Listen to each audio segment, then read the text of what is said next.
શિક્ષણ મંત્રી ધર્મેન્દ્ર પ્રધાને આપ્યું રાજીનામું, સોશિયલ મીડિયા પર પોસ્ટ કર્યો પત્ર, કહ્યું ગત 10 દિવસના ઘટનાક્રમથી મારું મન દુખી, રાષ્ટ્ર સેવા એ મારા જીવનની સર્વોચ્ચ પ્રાથમિકતા, જંતર મંતરનો લાભ રાષ્ટ્ર વિરોધી તાકાત ન ઉઠાવી શકે તેનો રાખ્યો આગ્રહ।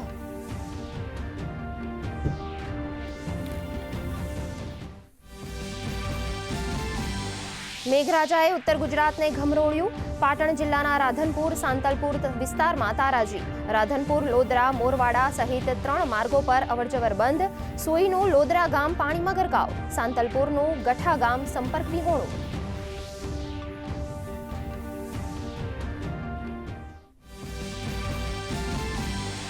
નવસારીમાં અતિભારે વરસાદની સ્થિતિ બાદ વ્યાપક નુકસાન, ઘરવખરીના નુકસાન બદલ 6,800 રૂપિયા તો પશુધનના નુકસાન માટે 37,500ની સહાય જાહેર।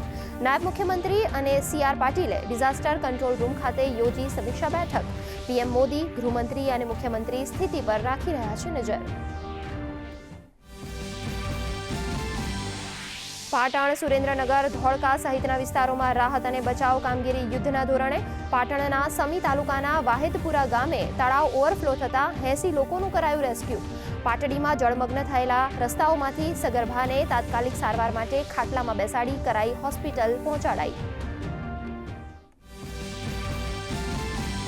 ઉત્તર ગુજરાતમાં વરસાદનું જોર રહેશે યથાવત, વાવ, થરાદ, બનાસકાંઠા, મહેસાણા સહિતના 9 જિલ્લાઓમાં આજે અતિભારે વરસાદનું રેડ એલર્ટ, રાજ્યના 14 ડેમો છલોછલ, અગમચેતીના ભાગરૂપે NDRFની 17, SDRFની 32 તો આર્મીની 6 ટીમો તૈનાત।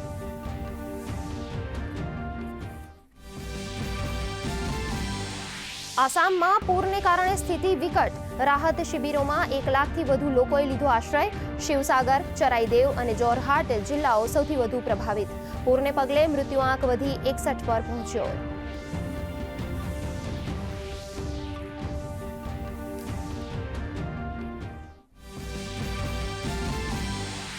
6 દિવસથી સ્થગિત શ્રી અમરનાથ યાત્રા આજે ફરી શરૂ થઈ, હવામાનમાં થયેલ સુધારા બાદ જમ્મુના બાલતાલના રસ્તે શ્રદ્ધાળુઓ પવિત્ર ગુફા માટે રવાના।